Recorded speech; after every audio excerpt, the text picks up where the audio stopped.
Throughout the year, I never had an answer for a question: can museums exhibit controversial issues? Its reputation as an objective educational institution seems to limit what the museums can exhibit. However, as the world becomes pluralized and fast-paced, exhibiting past, outdated artifacts seems inadequate to portray all the events occurring around the world. Then, what is the origin of controversial exhibitions and its bottom line? Museum staff can choose to consciously create controversy in the interest of fueling important discussion or bringing light to the ideas that cause visitors to closely examine their perspectives on important issues. However, if audience reception or the social, political, and economic context is not carefully considered when addressing controversial topics, the aim of the exhibit can backfire quickly. Controversial exhibitions include both huge exhibitions and individual artwork displays. David Stern's Shark, a riff on Damon Hirst's The Physical Impossibility of Death in the Mind of Someone Living, shows a mostly naked and bound Saddam Hussein suspended in liquid. The work was already banned once by Belgian town of Bidalkirky for the fear of upsetting Muslims, and continues to draw ire from entranced visitors. The artist Guillermo Vargas tied an emaciated dog to a wall in the Codes Gallery in Nicaragua. On the wall behind the dog were the words, "You are what you read," spelled out with dog food. It was reported that the dog died after the exhibition as a result of starvation. The artist argued that no one who saw the piece intervened by feeding the dog. Igniting a fire about censorship practices online, The Untouchables by Eric Rivaldo dealt with how children are exploited in different ways throughout the world. "The children are crucified," he wrote about the project earlier that year. "In a sense, to each of their representative villains, their faces blurred, indicating a loss of identity." Facebook deemed the material too shocking and removed it from the website. The artist Andres Serrano received death threats and hate mail for years following the unveiling of his photograph, Peace Christ. It was a photograph of a small plastic crucifix submerged in a jar of Serrano's urine. When the piece was shown in 2011, it was vandalized beyond repair by a group of Christian fundamentalists armed with hammers. A young artist named Scott Tyler created a whirlwind of controversy with his piece, "What is the Proper Way to Display a Flag?" The piece was criticized when it debuted at the Art Institute of Chicago for being disrespectful to the flag. Thousands of people protested, and the Art Institute's funding was cut dramatically the following year. President Bush even made comment on the piece, calling it disgraceful. The entire U.S. Congress denounced the artwork as well, moving to pass further legislation to protect the flag. Colonial Williamsburg is an example of a slave auction. Before the 1980s, there was no representation of slave life in this museum. When this show was first introduced to the museum, many people found it offensive because it brought the past too close to the present. There was much debate, and the whole controversy brought the issues back to the present. Chris Ofili's The Holy Virgin Mary received little to no fanfare until it landed in New York in 1999 when the show came to the Brooklyn Museum. The large painting depicts a Black Madonna rendered in resin-covered elephant feces and surrounded by collages of pornographic images. Now, other than independent artworks, there are many exhibitions that cause controversy for its gravity of the subject. Apart from the education role, this museum has an obligation to exhibit socially controversial issues.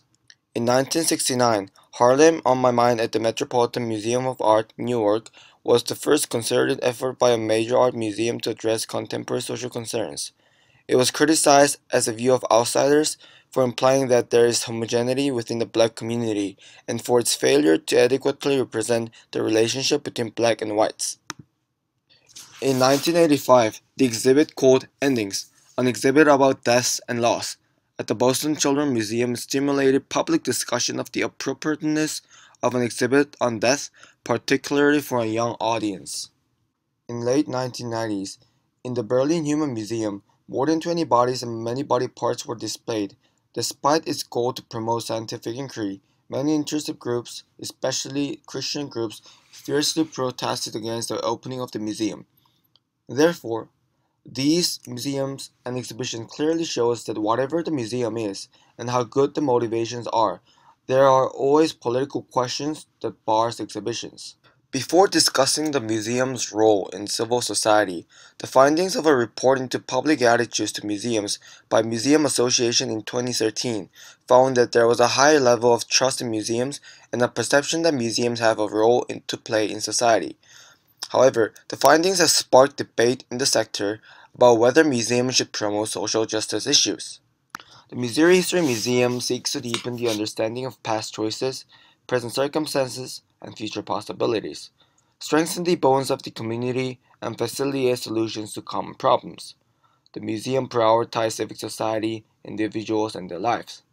Then, if the museum focuses on the lives of people, how will they portray Ferguson issue, a racially divided issue that still resonates among people? So, what is the red line for museums? What issues can be displayed and what cannot? For museums like Civil Rights Museum, for example, only politically neutralized objects could be delayed. However, how about Missouri History Museum?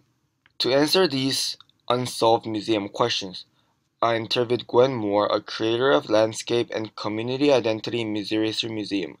Her experience in civil rights exhibitions and many political exhibitions shed light on these questions we had throughout the semester. Individuals make history. Well, we know events make history and circumstances, but it's how individuals react to those circumstances and react to those events that really tells the real story. As you can see, the museum offers genealogy and history search for citizens online. Well, I consider myself very socially conscious, very racially conscious. Well, they should not do politically neutral. That makes no sense. I mean, or politically compromised.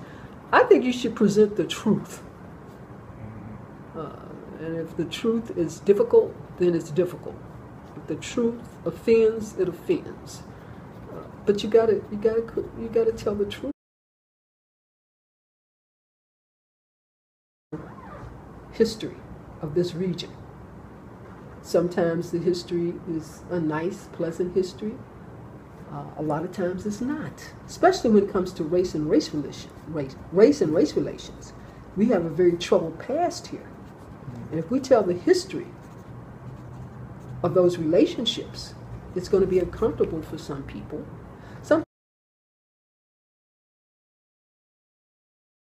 It's definitely a story of people.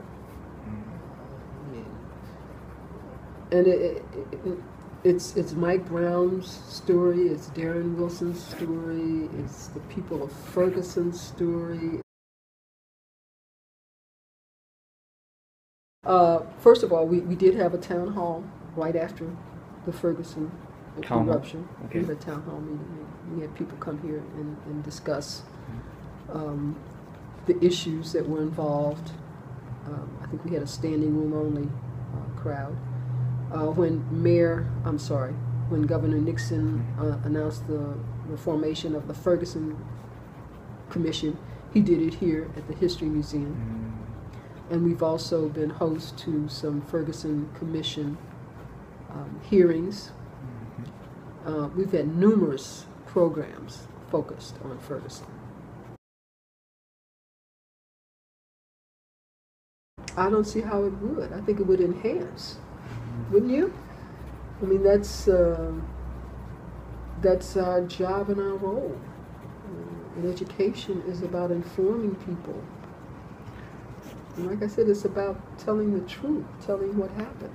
Expect the truth. I think people would be disappointed if they came to an exhibit and it was all about, bunny rabbits and smiling, bouncing babies and butterflies. And what the heck is this? What's the real story? I think people want the real story. You judge your success by how many people come through the door. You mean for creators? For museums. Oh, okay. It's all about numbers. I think they're going to have to deal with contemporary issues as well as issues of the past and make that link. I think they cannot shy away from difficult issues because I think the public is more savvy and they expect something different. I think that you cannot always deal with the laudatory and the celebratory. You can deal with that, but you also have to deal with those other issues as well, the more difficult issues. You have to present the truth, even if the truth is not always pleasant. Therefore, Gwen encouraged museums to seek truth, regardless of its controversy. It is not an option, but an obligation to the society that museums contribute to the discussion by demonstrating often uncompromisable, emotionally sensitive issues. And what we need is stories. Stories behind people and artifacts. Maybe we are too entrapped into the thought of neutrality of the museum. I believe the museums not only preserve what happened in the past, but also maintain the trait of the past. We should not be memorizing events and judging upon the past civil rights movements. What we should do is realize that civil rights and other many issues are still an ongoing problem that we should act on it, and I believe that is the heart of the Missouri History Museum.